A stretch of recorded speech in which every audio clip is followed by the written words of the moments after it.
Seat ಅಲ್ಲಿ ಹಿಂದ್ಗಡೆ ಹಾಕಿರ್ತಾರೆ. ಆ ಅರುಂಧತಿ ಅನ್ನತಕ್ಕಂಥ ಹೆಸರು, ಮಗಳ ಹೆಸರು ಕೂಡ ಅರುಂಧತಿ ಅಂತ ಇಟ್ಟಿರ್ತಕ್ಕಂಥದ್ದು.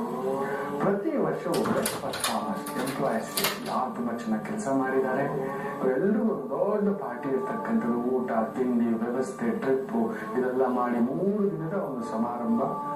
ಎಲ್ಲರ ಸುಮಾರು ಹೆಚ್ಚು ಕಡಿಮೆ 12,000ರಿಂದ 15,000 ಜನ ಎಂಪ್ಲಾಯೀಸ್ ಕಟ್ಟಿರ್ತಕ್ಕಂಥ ಹುಡುಗ ಎಲ್ರಿಗೂ ಕರೆದು ತುಂಬಾ ದೊಡ್ಡ ಒಂದು ವ್ಯವಸ್ಥೆ. ಆತ ಎಲ್ಲಿರ್ತಾನೋ ಆತನಿಗೆ ಗೊತ್ತಿಲ್ಲ. ಆ ರೀತಿಯ ಒಂದು ಪ್ರಖ್ಯಾತವಾದಂತಹ ವಾಣಿಜ್ಯ ರಂಗವನ್ನ ಇದು ಮಾಡ್ಕೊಂಡಿರ್ತಾನೆ. ಈ ಬಾರಿ ಏನಾಗುತ್ತೆ ನೋಡಿ, ಆ ವೃಷಭ ರಾಶಿಗೆ ಆ ಗುರು ಬಂದಂತ ಭಾವ ಆತನಿಗೆ ಬಂದು ಹೇಳ್ತಾರೆ ಪರ್ಸನಲ್, ಸರ್ ಈ ತರದೆಲ್ಲ ಇದೆ ಸಮಾರಂಭ, ಈ ತರ ಗಾಯಕರನ್ನೆಲ್ಲ ಕರೆಸ್ತಿದ್ದೀವಿ, ಈ ತರ ಮಾಮೂಲಿ. ಸರಿ ಆಯ್ತು, ಎಸ್ ಯಾಕಂದ್ರೆ ಬೇರೆ ಯೋಜನೆ, ದೊಡ್ಡ ದೊಡ್ಡ ಯೋಜನೆಗಳು, ಎಲ್ಲಿ ಸಮಯ ಇರುತ್ತೆ, ಅದು ಏನಿದೆ, ಈ ವರ್ಷ ನೀವು ಬರಲೇಬೇಕು ಸರ್, ಹೇಗಾದ್ರೂ ಸರಿ, ಹಾಗೆ ಹೀಗೆ ಅಂತ. ಮಗಳು ಕೂಡ ಅಪ್ಪ ಈ ಸಲ ಬರ್ಲೇಬೇಕು, ಜೊತೆಲಿ ಇರ್ಲೇಬೇಕು ಅಂತ. ಏನೋ ಮಗಳನ್ನ ಕಂಡ್ರೆ ತುಂಬಾ ಪ್ರೀತಿ. ಆಯ್ತಮ್ಮ ಅಂತ ಹೇಳ್ಬೇಕು. ಆ ಫಂಕ್ಷನ್ ಬಂದ್ಮೇಲೆ ತುಂಬಾ ಒಂದು ಒಳ್ಳೊಳ್ಳೆ ಸಂಗೀತಗಾರೆಲ್ಲ ಬಂದಿರ್ತಾರೆ. ಮೋಜು ಮಸ್ತಿ, ಹಾಡು ಕುಣಿತ ಡೊಳ್ಳು. ಆ ಒಂದು ಎಂಪ್ಲಾಯಿಗೆ ಯಜಮಾನನ ಮೇಲೆ ತುಂಬಾ ಪ್ರೀತಿ. ಅಷ್ಟು ಒಂದು ಪ್ರೀತಿಯನ್ನ ತೋರಿಸ್ತಕ್ಕಂಥ ಯಜಮಾನ ಎಲ್ಲೂ ನೋಡಿದಂತ ಒಂದು ಭಾವ. ಎಲ್ಲರಿಗೂ ಅವರ ಒಂದು ಯೋಗ್ಯತೆಗೆ ತಕ್ಕಂತ ಒಂದು ಸ್ಥಾನ. ಅವನ ಸಂಸ್ಥೆಯಲ್ಲಿ ಒಬ್ಬ ಆಫೀಸ್ ಬಾಯ್ ಕೂಡ ಯಜಮಾನನಾಗಬಹುದು, ಮ್ಯಾನೇಜರ್ ಆಗಬಹುದು, ಪೊಸಿಷನ್ ತಗೋಬಹುದು. ಬಟ್ ಆ ಬಿಲ್ ಇರ್ಬೇಕು, ಗುಂಡಿಗೆ ಇರ್ಬೇಕು, ದುಡಿಯೋ ಛಲ ಇರ್ಬೇಕು, ಓದು ಅಲ್ಲಿ ಅವಶ್ಯಕತೆ ಆಗಿರೋದಿಲ್ಲ. ಯಾಕಂದ್ರೆ ಇವನು ಅರ್ಧಕ್ಕೆ ಕಾಲೇಜ್ ಬಿಟ್ಟಿದ್ದಂಥವನು, ಹರ್ಕು ಮುರ್ಕು ಒಂದು ಇಂಗ್ಲಿಷ್ ಗೊತ್ತಿದ್ದು, ಏನೋ ಒಂದು ಚೂರು ಒಂದ್ ಜೊತೆ ಚಪ್ಪಲಿ ಇಟ್ಕೊಂಡು 2 ಪ್ಯಾಂಟ್ ಇಟ್ಕೊಂಡಿದ್ದವನು ಇವತ್ತು ಈ ಮಟ್ಟಕ್ಕೆ ಬೆಳೆದಿರ್ತೀನಿ ಅಂದ್ರೆ ಎಲ್ಲೋ ಒಂದು ಕದಲಿಕೆ. ಸೊ ಆ ಛಲ ಇದ್ದವರಿಗೆ ಬೇಗ ಆತ ಪ್ರಾಮುಖ್ಯತೆಯನ್ನ ಕೊಡ್ತಿದ್ದಂತ ಸಂದರ್ಭ. ಆ ಫಂಕ್ಷನ್ ಆರಂಭ ಆಯ್ತು. ಮೊದಲಿಗೆ ನೋಡಿದ್ರೆ ಒಂದೊಳ್ಳೆ ಹಾಡು ಆಡಿಸ್ಬೇಕು ಅಂತ ಅದೇ ಗಾಯಕಿನ ಕರೆಸಿರ್ತಾರೆ. ಈ ಹುಡುಗಿನ ಯಾರನ್ನ ಹುಡ್ಕೊಂಡು ಹೋಗಿ ಸುಮಾರು ಒಂದು ವರ್ಷ ಅಲೆದಾಡಿ ಹೇಗೋ ರೀಚ್ ಆಗಿ ಮಾತಾಡಿದಾಗ ನೀನ್ ಯಾರು ಗೊತ್ತೇ ಇಲ್ಲ ಅಂತ ಹೇಳಿದಂತ ಹುಡುಗಿ ಅದೇ ಸ್ಟೇಜ್ ಮೇಲೆ ಹಾಡಾಡ್ಲಿಕ್ಕೆ ಬರ್ತಾರೆ. ಹಾಡಾದ್ಮೇಲೆ ಇವನಿಗೆ ಸಂಕೋಚ, ಇದು ಒಳ್ಳೆ ಸಂಕಟ ಆಯ್ತಲ್ಲಪ್ಪ, ನನ್ನ ಉಗುವಿಕೆ ಮರೆಸ್ತಂತ ಹುಡುಗಿ ಇದೇನಿದು, ಇಲ್ಲಿ ಬಂದು ನಾನು ಕೂತ್ಕೊಂಡು ಹಳೆ ನೆನಪುಗಳು. ಸರಿ ಆಯ್ತು, ಏನೋ ಮಾತಾಡಿದೆ. ಸೊ ಆ ಪ್ರಾಯೋಜಕರು ಇವರೆಲ್ಲ ಇರ್ತಾರೆ, ಇವರೆಲ್ಲ ಬಂದು ಸರ್ ಆಕೆಗೆ ಗಿಫ್ಟ್ ಕೊಡಿ, ಪ್ರೆಸೆಂಟೇಶನ್ ಕೊಡಿ, ಮೊಮೆಂಟೋ ಕೊಡಿ ಅಂದ್ರೆ ಸಂಕೋಚ. ಆ ಸಂಕೋಚ ಇನ್ನೂ ಆತನ ಬಿಟ್ಟು ಹೋಗಿರೋದಿಲ್ಲ, ಯಾರ ಜೊತೆಲೂ ಬೆರೀದಂತ ಆ ಯುವಕ ಸರಿ ಆಗಿದ್ದಾಗ್ಲಿ ಅಂತ ಆ ಮೊಮೆಂಟೋ ಕೊಡ್ಲಿಕ್ಕೆ ಹೋದಾಗ ಆಕೆ ಅವನ ನೋಡಿ ದಂಗಾಗ್ತಾರೆ. ತಾವು ಯಾರು ಗೊತ್ತಾಗಿಲ್ಲ ಅಂದಾಗ ಪಕ್ಕದಲ್ಲಿರೋ PR ಇರ್ತಾರೆ, ಈ ಸಂಸ್ಥೆಯ ನಿರ್ದೇಶಕರು, ಈ ಸಂಸ್ಥೆಯ ಸಂಸ್ಥಾಪಕರು, ಇಷ್ಟೋ ಜನ ಸ್ಟಾಫ್ಗೆ ಆಧಿಪತ್ಯ ಹೊಂದಿದವರು, ಎಲ್ಲೆಲ್ಲೂ ಹೆಸರು ಪಡೆದಿರ್ತಕ್ಕಂಥವ್ರು ಅನ್ನತಕ್ಕಂಥದ್ದು. ಖುಷಿ ಆಗ್ಬಿಡುತ್ತೆ. ನಾನು ನೋಡಿದ ಹುಡುಗ ಎಲ್ಲಿ ಹೋಗುವಿಕೆ ಭಯ ಪಡ್ತಿದ್ದಂಥದ್ದು. ಪಕ್ಕದಲ್ಲಿ ಕುಳಿತ ಮಾತಾಡ್ತಿರ್ಬೇಕಾದ್ರೆ ಮಗಳು ಬರ್ತಾರೆ, ಅಪ್ಪ ನನ್ಗೆ ಹಾಡು ಅಂದ್ರೆ ತುಂಬಾ ಇಷ್ಟ ಅಂತ. ಇವ್ರು ಯಾರು ಅಂದಾಗ ಅರುಂಧತಿ ಇರ್ತಾರೆ. ತಮಾಷೆ ಮಾಡ್ತೀರಾ ಅಂತ ಆ ಹುಡುಗಿನ ನೋಡ್ತಾರೆ. ಅಪ್ಪ ಇವ್ರು ಯಾರು ಅಂತ ಮಗಳು ಕೇಳಿದ್ರೆ ಇವ್ರು ಅರುಂಧತಿ ಅಂತ ಪರಿಚಯ ಮಾಡಿಸ್ತಾರೆ. ಅವ್ರು ಹೇಳ್ತಾರೆ, ಇಲ್ಲ ನನ್ನ ಹೆಸರು ಬೇರೆ, ನಿಮ್ ತಂದೆ ನಾನು ಇವರು ತುಂಬಾ ಫ್ರೆಂಡು. ಖುಷಿಗೆ ಅವ್ರ ಆತರ ಹೇಳ್ತಿದ್ದಂತ ಭಾವ ಅಂತಕ್ಕಂಥ ಒಂದು ಮಾತನ್ನ ಹೇಳಿದ್ರೆ ಮಗಳು ಆಶ್ಚರ್ಯವಾಗಿ ನೋಡ್ತಾರೆ. ಹಾಗಾದ್ರೆ ನಿಮ್ ಫ್ರೆಂಡ್ ಹೆಸರೇ ನನ್ಗೆ ಇಟ್ಟಪ್ಪ ಅಂತ. ಇಲ್ಲಮ್ಮ ತಮಾಷೆಗೆ ಆತರ ಹೇಳ್ತಿರ್ತೇನಂತ. ಮಗಳ ಮುಂದೆ ಸಂಕೋಚ, ಅದನ್ನು ಹೇಳಲಾರ್ದಂತ ಸಂಕಟ. ತನ್ನ ಕ್ಯಾಬಿನ್ ಕರ್ಕೊಂಡು ಹೋಗಿ ಬಾಮ ಜ್ಯೂಸ್ ಕುಡಿಯೋಣ ಅಂತ ಪತ್ನಿ ಜೊತೆ ಮಕ್ಕಳ ಜೊತೆ ಬಂದಾಗ ಆ ಫೋಟೋವನ್ನ ಅವನ ಟೇಬಲ್ ಹಿಂದ್ಗಡೆ ಇರೋದು ನೋಡಿ ಕಣ್ಣೀರು ಬರ್ತಕ್ಕಂಥ ನೋಡಿ. ಶುಕ್ರ ರಾಹು ಪ್ರಭಾವ, ಗುರು ಬುಧನ ಪ್ರಭಾವ ಎಲ್ಲಿದ್ದರೂ ಕೆಲವೊಂದು ವ್ಯಕ್ತಿಗಳನ್ನ ಭೇಟಿ ಮಾಡಿಸುತ್ತೆ, ಹೊರಗಿಸ್ಕೊಂಡು ಬರುತ್ತೆ. ಶುಕ್ರ ಅಂದ್ರೆ ದೊಡ್ಡ ವಾಹನ, ಗಾಯನ ಸಮಾಜ, ಕಲಾ ಸಮಾಜ ಅನ್ನತಕ್ಕಂಥದ್ದೆಲ್ಲ ಹೇಳ್ತಾರೆ.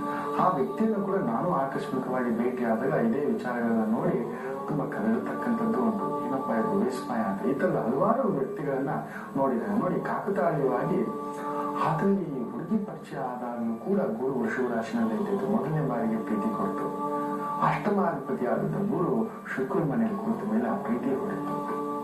ಎಲ್ಲೋ ಮನಸ್ಸಿಗೆ ತುಂಬಾ ದೊಡ್ಡ ಸಂಕಟನೂ. ಆದ್ರೆ ಅದು 11ನೇ ಮನೆಯೇ ಅಧಿಪತಿ ಕೂಡ ಗುರು. ಬುಧನ ಒಂದು ನೇರ ಪ್ರಭಾವ, ವಿಶೇಷವಾಗಿ ಶುಕ್ರ ರಾಹುವಿನ ಪ್ರಭಾವ, ಚಂದ್ರನ ಪ್ರಭಾವ ಎಲ್ಲರೂ ಸೇರಿ ಆ ಪಂಚಗ್ರಹಗಳ ಓಟ ಒಂದು ಮಗು ಆದ್ಮೇಲೆ ಆತನಿಗೆ ಬಹುದೊಡ್ಡ ಸ್ಟಾರ್ ತಿರುಗಿತ್ತು. 11 ವರ್ಷದ ಮಗಳು ಕರೆಕ್ಟ್ ಆಗಿರ್ಬೇಕಾದ್ರೆ ಆ ಗುರು ಮತ್ತೆ ಬಂದಿರ್ತಕ್ಕಂಥದ್ದು ಈಕೆಯನ್ನ ಭೇಟಿಯಾಗಿರ್ತಕ್ಕಂಥದ್ದು. ನೋಡಿ, ಗೋಚಾರದಲ್ಲಿ ಗುರು ಬಂದಾಗ ಈ ರೀತಿ ಇರುತ್ತೆ. ಒಂದು ಸಲ ಸೋಲು ಕೊಟ್ಟಿರ್ತಕ್ಕಂಥ ಗುರು ಮತ್ತೆ ಎಬ್ಬಸಿ ಅವಮಾನ, ಯಾರೂ ಇಲ್ಲ, ಬೆನ್ನು ತಟ್ಟೋರಿಲ್ಲ. ಗುರು ಕೆಟ್ಟ ಏನ್ ಗೊತ್ತಾ, ಅದರಿಂದ ವಂಚಿತನಾಗ್ತಾನೆ, ನೆರಳಿಲ್ಲದ ಕಡೆಯಲ್ಲಿ ನಿಂತ್ಕೊಳ್ತಾನೆ. ಲೀಸ್ಟ್ ತುಂಬಾ ಕೆಟ್ರೆ ಅವನ ಬುದ್ಧಿ ನೋಡಪ್ಪ ಛತ್ರಿ ಬುದ್ಧಿ ಅಂತ ಹೇಳ್ತೇವೆ ನಾವು.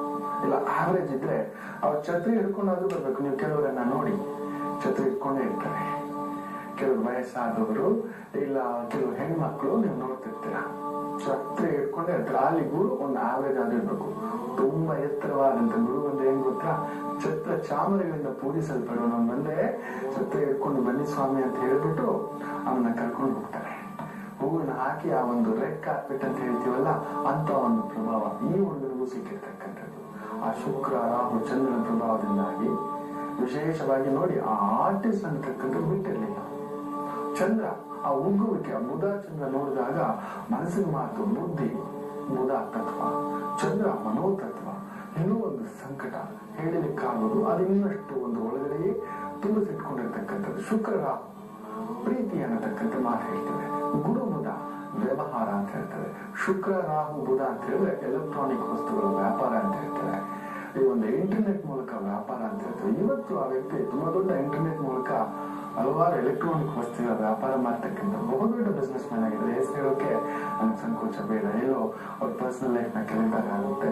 ಅವ್ರ ಹೆಸರು ಹೇಳೋದು ಬೇಡ. ಯಾಕಂದ್ರೆ ಅವ್ರ ಹೆಸರು ಹೇಳಿದ ತಕ್ಷಣ ಇವರ ಓ ಮೈ ಗುಡ್ನೆಸ್ ನಮ್ ಜೊತೆಲಿರೋರು ನಮ್ಗೆ ಗೊತ್ತಿರೋರು ಅಂತಕ್ಕಂಥದ್ದು. ಯಾಕಂದ್ರೆ ಕೆಲವೊಂದು ಜ್ಯೋತಿಷದ ಸೂಕ್ಷ್ಮಗಳು, ದೈವ ರಹಸ್ಯ, ಗುರು ರಹಸ್ಯ, ನದಿ ರಹಸ್ಯ ಇದೆಲ್ಲ ಹೇಳೋ ಹಾಕಿಲ್ಲ.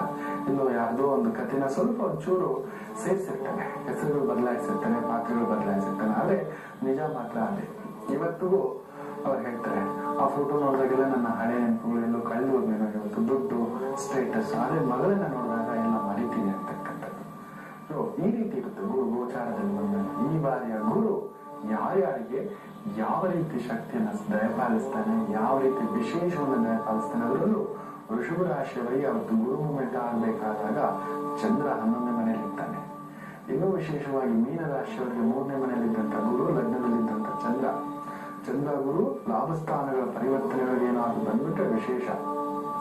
ಕಟಕ ರಾಶಿಯವರಿಗೆ ಭಾಗ್ಯಸ್ಥಾನದ ಚಂದ್ರ, 11ನೇ ಮನೆಯ ಗುರು ವಿಶೇಷ. ಆಮೇಲೆ ಕನ್ಯಾ ರಾಶಿಯವರಿಗೆ ಸಪ್ತಮದಲ್ಲಿರ್ತಕ್ಕಂಥ ಚಂದ್ರ, ಭಾಗ್ಯಸ್ಥಾನದ ಗುರು ಇನ್ನೂ ವಿಶೇಷ. ವೃಶ್ಚಿಕ ರಾಶಿಯವರಿಗೆ ಪಂಚಮದ ಚಂದ್ರ, 7ನೇ ಮನೆಯ ಗುರು. ಮುಟ್ಟಿದ್ದೆಲ್ಲ ಬಂಗಾರ ಅಂತಕ್ಕಂಥದ್ದು. ಈ ಒಂದು ಕದಲಿಕೆ ಈ ರಾಶಿಗಳವರೆಗಾಗುತ್ತೆ. ಆದ್ರೆ ಎಲ್ಲ ಸಮಗ್ರ ವಿಚಾರ ಮುಂದಿನ ಭಾಗಗಳಲ್ಲಿ ಆ ಗುರು ಗೋಚಾರ ಅಂದ್ರೆ ಸ್ಥಾನ ಬದಲಾವಣೆ. ಗುರುಗಳ ಸ್ಥಾನದಲ್ಲಿರುವವರಿಗೆ ಸ್ಥಾನ ಬದಲಾವಣೆ ಆಗುತ್ತೆ. ತುಂಬಾ ದೊಡ್ಡ ಎತ್ತರದ ಸ್ಥಾನದಲ್ಲಿರುವವರಿಗೆ ಸ್ಥಾನ ಬದಲಾವಣೆ ಆಗುತ್ತೆ. ತುಂಬಾ ದೊಡ್ಡ ಧಾರ್ಮಿಕ ಸಂಸ್ಥೆ, ಆಧ್ಯಾತ್ಮಿಕ ಸಂಸ್ಥೆ, ವೃದ್ಧಾಶ್ರಮ, ಅನಾಥಾಶ್ರಮ ಈ ತರ ನಡೆಸ್ತಿರ್ತಕ್ಕಂಥವರಿಗೆ ಬಹು ವಿಶೇಷವಾದಂತಹ ಹೆಸರು ಖ್ಯಾತಿಗಳು ಬರ್ತಕ್ಕಂಥದ್ದು. ಆದರೆ ಮಿಥುನ ರಾಶಿ, ಮಿಥುನ ಲಗ್ನದವರೆಗೆ ಕಂಟಕವೊಂದು ಎದುರಾಗುತ್ತೆ. ಅವಮಾನ, ಸಾರ್ವಜನಿಕ ಅವಮಾನ. ನೋಡಿ, ಶನಿ 2.5 ವರ್ಷ ಇರ್ತಾನೆ ಕರ್ಮಾಧಿಪತಿ ಒಂದು ರಾಶಿನಲ್ಲಿ. ಅವ್ನು ಬರೋಕೆ ಮೊದಲು ಆ ಮನೆಗೆ 2.5 ತಿಂಗಳ ಮೊದಲು ಕನ್ಫರ್ಮ್ ಒಂದು ಗನ್ ಶಾಟ್ ಹೇಳ್ತಾನೆ. 2.5 ತಿಂಗಳ ಮೊದಲೇ ಒಂದು ಕದಲಿಕೆ ತೋರಿಸ್ತಾನೆ, ನಾನು ಬರ್ತಾ ಇದ್ದೀನಿ ಅಂತ. ಅಂದ್ರೆ ನಾವು ಹೀಗೆ ಮದುವೆಗೆ ಸಮಾರಂಭಕ್ಕೆ ಒಂದು ಸಾಲ ಮಾಡ್ಲಿಕ್ಕೆ ರೆಡಿ ಆಗ್ತೀವಿ. ಮನೆಗೆ ಒಂದು ಮನೆ ಕಟ್ಟಿಸ್ಬೇಕಾದ್ರೆ ಒಂಚೂರು ಸಾಲ ಮಾಡ್ಲೇಬೇಕು. ಹಾಗೆ ಗುರು ಬರೋಕ್ ಮೊದಲು 1 ತಿಂಗಳು ಮೊದಲೇ ಒಂದು ಅದ್ಭುತವಾದಂತಹ ಕದಲಿಕೆ ಎಲ್ರಿಗೂ ತಂದಿರ್ತಕ್ಕಂಥದ್ದು. ತುಲಾ ರಾಶಿಯವರಿಗೆ ಒಂದು ಸರಿಯಾದ ಕುತ್ತಿಗೆಗೆ ನೀರು ಬೀಳ್ತಕ್ಕಂಥ ಪ್ರಭಾವ, ಸ್ಕ್ಯಾಂಡಲ್ ಆಗುತ್ತೆ. ಗುರು ಸಾರ್ವಜನಿಕ ಅವಮಾನ. ಈ ಹುಡುಗ ಹೇಗೆ ಯಾರು ಇಲ್ಲದ ಹಾಗೆ 10 ದಿನದ ಮುಂದೆ ಪ್ರಬಂಧ ಮಂಡಿಸ್ಬೇಕಾದ್ರೆ ಎಲ್ಲರೂ ಲೇವಡಿ ಮಟ್ಟ ಹಾಗೆ ಏನು ಮಾತಾಡ್ತಿದೀಯ ನೀನು, ಏನು ಬರ್ತಿಲ್ಲ, ಗ ಗ ಅಂತ ಇದೀಯಾ ಅನ್ನತಕ್ಕಂಥ ಭಾವ ತುಲಾ ರಾಶಿಯವರಿಗೆ ಅಂತ ಒಂದು ಕದಲಿಕೆ ಆಗುತ್ತೆ.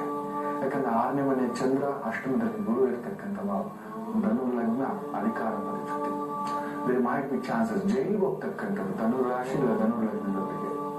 ಇಲ್ಲ ಪೊಲೀಸ್ ಸ್ಟೇಷನ್ ಮೆಟ್ಲು, ಇಲ್ಲ ಕೋರ್ಟಿನ ಮೆಟ್ಲು ಇರತಕ್ಕಂಥ ದೊಡ್ಡ ಅಧಿಕಾರ ಹೋದಂತ ಭಾವ. ಮಕರ ರಾಶಿಯವರಿಗೆ ಪುಟ್ಟ ಮಗು ಬರ್ಬೇಕು, ಇಲ್ಲ ಒಂದು ದೊಡ್ಡ ವಾಹನ ಬರ್ಬೇಕು. 3ನೇ ಮನೆ ಚಂದ್ರ, 5ನೇ ಮನೆಯ ಗುರು. ಕುಂಭ ರಾಶಿಯವರಿಗೆ ಬಹುದೊಡ್ಡ ಅಧಿಕಾರ ಪಡಿಬೇಕು, ಆದ್ರೆ ಸುಖಕ್ಕೆಲ್ಲೋ ಕೊಳ್ಳಿ ಇಟ್ಕೋಬೇಕು. ಎಲ್ಲೋ ಕುಂಭ ರಾಶಿಗೆ ಆ 4ನೇ ಮನೆಯಲ್ಲಿ ಇರ್ತಕ್ಕಂಥ ಗುರು, 2ನೇ ಮನೆ ಚಂದ್ರ ತುಂಬಾ ತಂಪು ಕೊಟ್ಟರು ಕೂಡ ಎಲ್ಲೋ ಒಂದು 4ನೇ ಮನೆ ಅಂದ್ರೆ ಸುಖದ ಮನೆ ಅಂತ ಹೇಳ್ತೇವೆ. ಅಲ್ಲಿ ಕೇತು ಬೇರೆ ನಿಂತಿರ್ತಕ್ಕಂಥದ್ದು, ಅದ್ರ ಜೊತೆಗೆ ಶುಕ್ರನ ಒಂದು ಕದಲಿಕೆ ಬೇರೆ ಆಗ್ತಿರ್ತದೆ ಹೆಸರಲ್ಲಿ. ಆ ಕೇತು ಚಂದ್ರನ ಭಾವದಲ್ಲಿ ಇರ್ತಾನೆ. ಆಗ ಸೊ ತುಂಬಾ ದೊಡ್ಡ ಅಧಿಕಾರ ಅಂತಸ್ತು ಬಂದು ಎಲ್ಲೋ ನಿಮ್ಮವರೇ ನಿಮ್ಮನ್ನ ಕೈದಾರಿ ಬಿಟ್ಟು ಹೋದಂತಂದ ಅನ್ಸುತ್ತೆ. ಅದು ಯಾರು ಬಿಡ್ತಾರೆ, ಯಾರು ಕೈ ಬಿಡಬಹುದು, ಯಾರ ಕೈ ಹಿಡ್ಕೋಬಹುದು, ಅದನ್ನು ಕೂಡ ಮುಂದಿನ ಭಾಗಗಳಾಯ್ತು ಅಂತ ಹೇಳ್ತೀನಿ. ಸೊ ಈ ತರ ಹಲವಾರು ವಿಚಾರಗಳು. ಗುರು ಅಂದ್ರೆ ಜೇನುತುಪ್ಪ ಅಂತ ಹೇಳ್ತಾರೆ. ಗುರು ಅಂದ್ರೆ ದೊಡ್ಡ ದೊಡ್ಡ ಹಣಕಾಸು ಸಂಸ್ಥೆಗಳು. ಗುರು ಅಂದ್ರೆ ದೊಡ್ಡ ದೊಡ್ಡ ಹಣಕಾಸು ಕೆಟ್ಟೋದ್ರೆ ದೊಡ್ಡ ದೊಡ್ಡ ಹಣಕಾಸು ಸಂಸ್ಥೆ ಸಾಧಿಸ್ಬಿಟ್ಟು ದುಡ್ಡು ಡಬಲ್ ಮಾಡ್ತೀನಿ, ತ್ರಿಬಲ್ ಮಾಡ್ತೀನಿ ಅಂತ ಹೇಳಿ ಓಡೋಗ್ತಾನೆ ನೋಡಿ. ಆಗಿರ್ತಾನೆ ನೀಚತ್ವದಲ್ಲಿ ಬಂದಾಗ. ಉಚ್ಚತ್ವದಲ್ಲಿ ಬಂದಾಗ ಅದೊಂಥರ ಸಮುದ್ರದಲ್ಲಿ ನೀರು ಕೊರನೇ ಇಲ್ಲ, ಕಡಿಮೆನೇ ಆಗಲ್ಲ ಅಂತ ಹೇಳ್ತೀವಲ್ಲ, ಅಂತ ಒಂದು ಕದಲಿಕೆ ಅಂತ ಹೇಳ್ತಾರೆ. ತುಂಬಾ ದೊಡ್ಡ ಧಾರ್ಮಿಕ ಗುರು, ತುಂಬಾ ದೊಡ್ಡ ಎಲ್ಲವನ್ನು ಬಿಟ್ಟು ಈ ರೀತಿ ನಿಂತಿರ್ತಕ್ಕಂಥ, ಎಲ್ಲವೂ ನಿನ್ನಲ್ಲಿ ತೋಳಿ ಅನ್ನತಕ್ಕಂಥದ್ದು. ದುರ್ದಿದ್ದೆಲ್ಲ ನೀವು ಕೇಳಿರ್ತೀರ. ಪ್ರೇಮ್ಜಿಯಾಜ್ ವಿಪ್ರೋ ಸಂಸ್ಥೆಯ ನಿರ್ದೇಶಕರು ಯಾರು ತುಂಬಾ ಕಡಿಮೆ ಅಪರೂಪ ಜನ ಆತರ ಮಾಡೋದು. ತಮ್ಮ ಒಂದು ಬಹುಪಾಲು ಶ್ರಮಿಕವಾಗಿ ಕಷ್ಟಪಟ್ಟು ದುಡಿದಂತ ಒಂದು ಪಾಲಿನ ದುಡ್ಡಿನಲ್ಲಿ ಇಷ್ಟೊಂದು 1000 ಕೋಟಿ ಕೊಟ್ಟಿದ್ದಾರೆ ಎಜುಕೇಶನ್ಗೋಸ್ಕರ, ಚಾರಿಟೀಸ್ಗೆ, ಆ ಮಕ್ಕಳಿಗೆ ವಿದ್ಯಾಭ್ಯಾಸಕ್ಕೆ ಒಳ್ಳೇದಾಗ್ಲಿ ಅಂತಕ್ಕಂಥ ಭಾವದಿಂದ. ತುಂಬಾ ಕಡಿಮೆ ಜನ ಅಲ್ಲಿರ್ತ ಗುರು ತುಂಬಾ ಚೆನ್ನಾಗಿದ್ರೆ ಸಮಾಜದಲ್ಲಿ ಆ ನೊಂದವರ ಪಾಲಿಗೆ ಬೆಳಕಾಗಿ ನಿಲ್ಲತಕ್ಕಂಥ ಒಂದು ಭಾವ ಅಂತ ಹೇಳ್ತಾರೆ. ಗುರು ಅಂದ್ರೆ ಸ್ವಚ್ಛಂದ, ಗುರು ಅಂದ್ರೆ ಮಕ್ಕಳು. ದೊಡ್ಡಣ್ಣ, ನಿಮ್ಗೆ ಏನಾದ್ರು ತುಂಬಾ ದೊಡ್ಡಣ್ಣ ಇದ್ದಾನೆ, ಅವನು ತುಂಬಾ ರಕ್ಷೆ ಆಗಿದ್ದಾನೆ, ತುಂಬಾ ಪ್ರೀತಿ ಮಾಡ್ತಾನೆ ಅಂತಕ್ಕಂಥ ಭಾವ ಇದ್ರೆ ಅಲ್ಲಿ ಗುರು ಚೆನ್ನಾಗಿರ್ಬೇಕು. ಯಾಕೋ ಅಣ್ಣ ನನ್ನ ಮನೆಯಿಂದ ಹೊರಗಡೆ ಹಾಕ್ಬಿಟ್ಟ, ಅಲ್ಲಿ ನಾವು ನೀಚ ಗುರು ಇರಬೇಕು. ಯಾಕೋ ದೊಡ್ಡ ಮಗ ನನ್ನ ಕಡೆ ನೋಡ್ತಿಲ್ಲ, ಅಕಾಲಿಕ ಮೃತ್ಯು ಆಗ್ಬಿಡ್ತು, ಮಗಳಿಂದ ಕೊಳ್ಳಿ ಇಡ್ಸ್ಕೊಳ್ಳೋದು ಮಗಳಿಗೆ ಕೊಳ್ಳಿ ಇರ್ತಕ್ಕಂಥ ಭಾವ ಆಯ್ತು, ಅಲ್ಲಿನ ಗುರು ಕೆಟ್ಟಿರ್ಬೇಕು. ಇದೆಲ್ಲರ ಸಮಗ್ರ ಮಾಹಿತಿ ಮುಂದಿನ ಭಾಗದಲ್ಲಿ ಆಯ್ತು ಅಂತ ಕೊಡ್ತೇನೆ. ಧನ್ಯವಾದ ಗುರುಜಿ. ವೀಕ್ಷಕರೇ, ನೋಡ್ತಿದ್ದೀರಲ್ಲ, ಗುರುವಿನ ಕಾಂಬಿನೇಷನ್ ಇಂದ ಇಷ್ಟೆಲ್ಲ ಪ್ರಭಾವಗಳು ಆಗುತ್ತೆ ಅನ್ನೋದ್ರ ಬಗ್ಗೆ ತಿಳ್ಕೊಳ್ತಾ ಇದೀವಿ. ಈಗ ವಿರಾಮದ ಸಮಯ, ಮತ್ತೆ ನಮ್ಮ ಕಾರ್ಯಕ್ರಮ ಮುಂದುವರಿಯುತ್ತೆ.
ಕಾರ್ಯಕ್ರಮದ ಸಹ ಪ್ರಾಯೋಜಕರು